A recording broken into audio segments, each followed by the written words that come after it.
not on continuing to fund and subsidize and send people to group homes. What's wrong with that policy? What's wrong with the policy? I want to see the policy. Let me read it. Let's assume there is a policy I will not make that assumption. That's where I stop. And I separate from most people. I want to see it. All right, let's talk about the issue I'm literate, philosophically. and I really know how to read. Okay. And if it was written, then let me see it. Let me read it. I appreciate your right to that. See, I'm not going to discuss something I've not read. I appreciate. Well, let's just discuss it really briefly, intellectually. Do you think the policy has merit? The concept of broadening out foster home care has merit? I think Hale House has merit. I think Hale House is a good program, and I think that it should have been continued. That's what I think. I'm not going to discuss what somebody else thinks, what someone else has done or said, if I don't know it, if I haven't read it, if I haven't seen it. You know, you're asking me to comment on more rumors. Okay.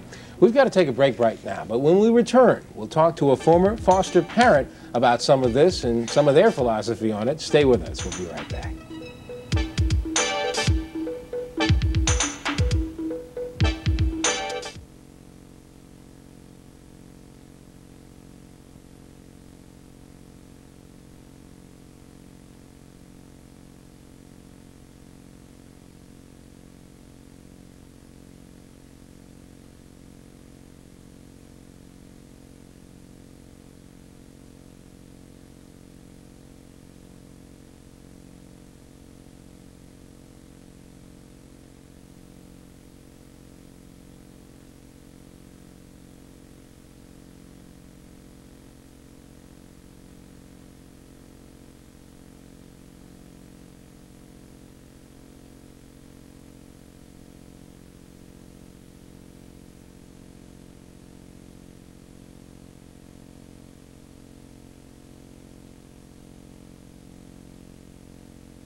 Welcome back. Joining us right now is Bob Gore. He's a former foster parent himself.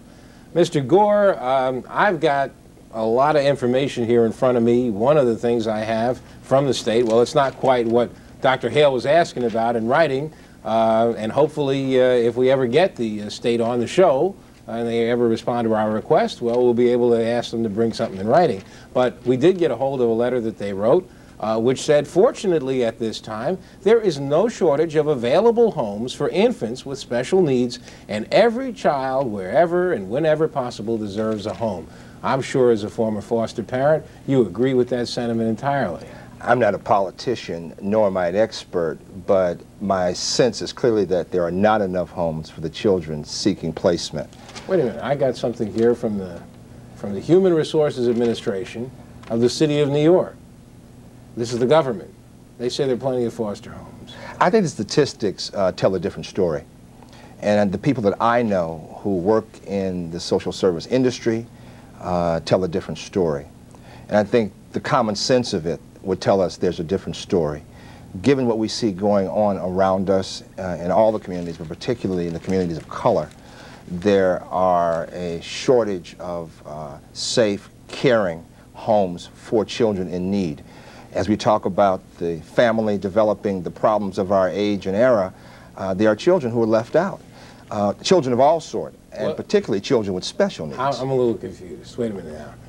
We're talking about defunding things like Hale House and possibly closing them as a result. And other agencies have also felt the bite of this new policy.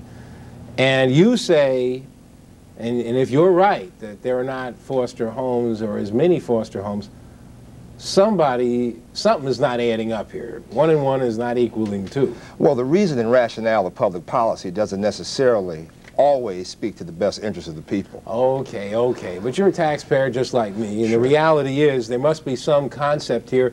Don't you think as a foster parent that the idea of spreading out this responsibility of having the city and the state get out there and mobilize public opinion and hopefully get as many people as possible out there to take some of these kids in, isn't that the real payoff, the real way to go with this? Well, I have an emotional reaction to this because it breaks down to people's lives. So Okay. the intellectualizing of the concept and the debate doesn't sit well with me. So let me give you my gut feeling about this. Okay. First of all, I feel very strongly about Hale House based on what they've done in our community historically. So that